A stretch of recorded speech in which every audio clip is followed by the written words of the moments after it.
Welcome to the NCE Study Guide. Great to be here. So, today we're doing something a little different, actually. Yeah, what's up? We're basically dropping you right into the middle of a recent study group discussion. Oh, interesting, like a fly on the wall kind of thing? Exactly. It was a virtual get-together of folks all heading towards the NCE, you know? Okay, cool. So people at different stages, I bet. Yeah, that's what made it so good.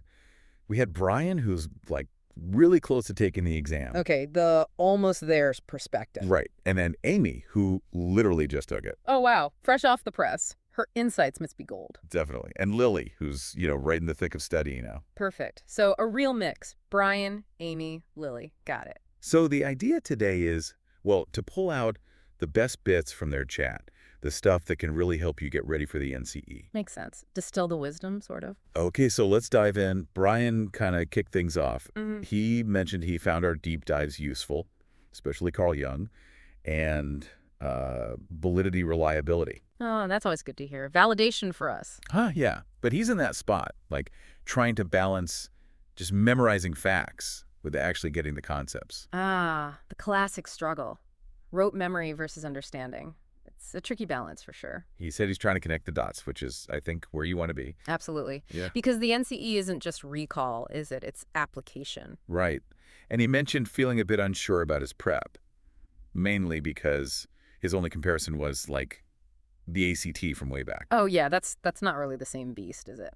Understandable uncertainty there. Totally. And he's using lots of different tools, charts, podcasts like ours, YouTube. Good strategy. Multimodal learning. Hits different parts of the brain. Yeah, covers the bases. But he did say he feels, mentally okay, pretty positive about it. That's huge. Mindset is half the battle, sometimes more. Definitely sets a good tone. Okay, so then Amy jumped in. She scored a 92. Wow. So close. She needed a 93, right? Yeah, exactly. But her big point was that the score, it's not actually a percentage. Right. That trips people up all the time. It's a scaled score. Can you break that down a bit, the 200 questions thing? Sure. So you answer 200 questions, but only 160 of them actually count towards your score. Okay. The other 40 are pilot questions. They're testing them out for future exams. Ah, so you don't even know which ones are the real ones? Nope. You just answer everything. And that passing score, it usually hovers somewhere in the low 90s out of that 160. Okay, that's really helpful context. Takes some pressure off needing, 90% correct. Exactly. And Amy's advice was also, don't get too discouraged by practice exam scores. Oh, yeah? Why is that? Well, she said some people just test better on the real thing, nerves, adrenaline, whatever. The practice tests are guides, not gospel. Good point. They're for learning, not just predicting. Right. And she also mentioned being ready for the long haul. It's a 3-hour exam. Yeah, that's a marathon, not a sprint.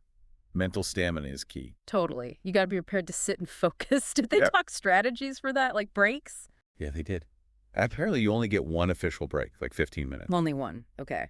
But you can go to the restroom, Yeah. the clock doesn't stop. Ah, okay. Good to know.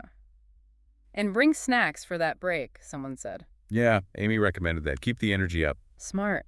What about, test-taking tricks? Flagging questions? They talked about that. You can flag questions within a section, like the first 100. Okay. And go back before moving to the next section. Right. But once you move on, that's it. Right. Going back to section 1 from section 2. Exactly. And Amy actually said she regretted changing some of her flagged answers, second-guessed herself. Oh, man. The classic dilemma. Trust your gut or review. It's tough. Yeah.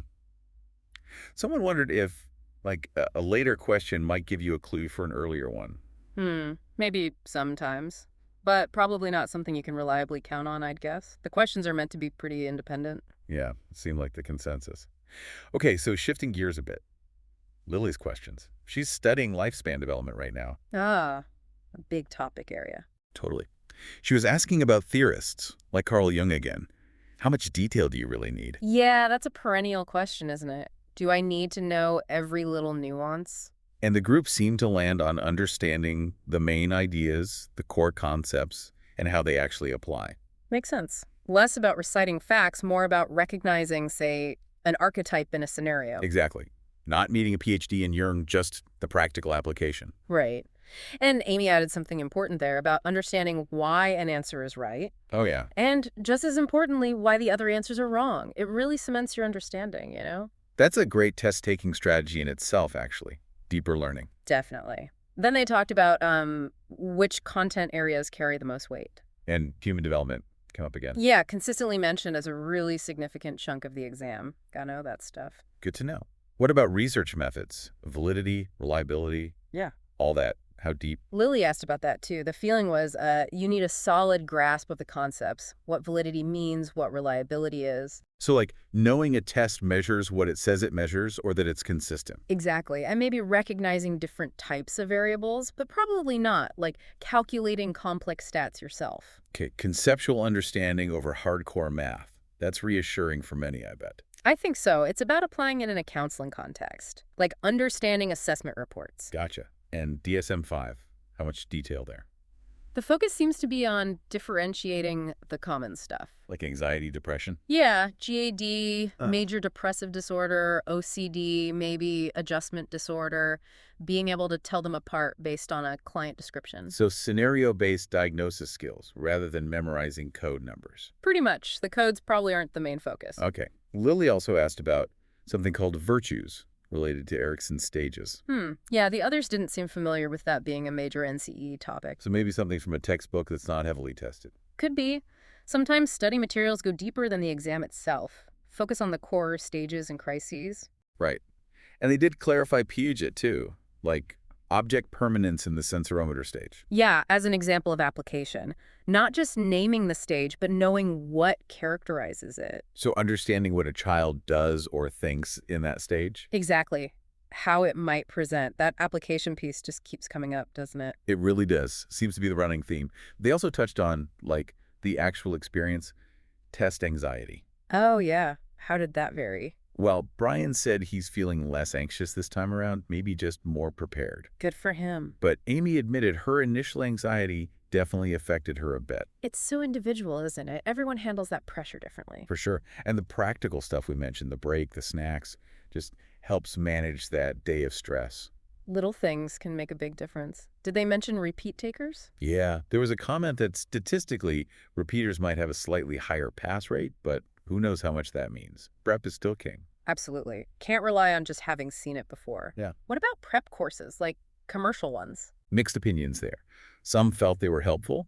Others questioned how closely the questions mimic the real NCE. That's common feedback. Some programs are better than others, or maybe just suit different learning styles. Pocket Prep got a mention, and NC Prep, specifically because it explains the wrong answers. Back to Amy's point about understanding the why. That makes sense. Yeah, but I think the biggest piece of advice, maybe from Amy, was just trust yourself. Trust your knowledge. Yeah, don't overthink it.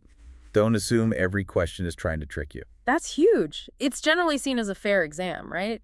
Testing core knowledge. That was the vibe. Yeah. Fair, focused on application, and often about picking the best answer, not the only possible answer. Right. Those nuanced questions where multiple options seem plausible, that requires real understanding, not just memorization. Exactly. So connecting Erickson's stages or Piaget's ideas to how a client might actually be presenting, that's the skill.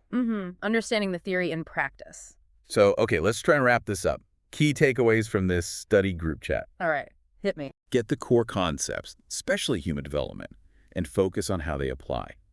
Don't get lost in the weeds on every single detail. Right. Prioritize. Know the basics of common DSM diagnoses so you can spot them in scenarios.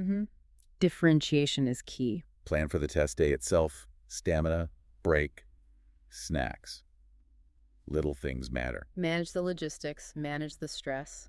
And maybe most importantly, trust the work you've done. Trust your knowledge. Don't second guess everything. Solid advice. Believe in your preparation. It's about applying what you know. We really hope hearing this distillation from your peers, helps you feel a bit more confident, a bit more prepared. Yeah, hopefully it provides some useful insights as you gear up for the exam. And hey, if you found this deep dive helpful, maybe consider leaving us a 5-star rating for the NCE Study Guide. Yeah, that really helps other aspiring counselors find the show. We appreciate it. And if you want to actually join discussions like the one we just talked about, or get recordings of past ones, How do they do that? just shoot us an email, ncestudyguide@gmail.com. Ask to join the study group. Awesome. It's a great way to connect and learn from each other. Absolutely. We're here to support you on this journey.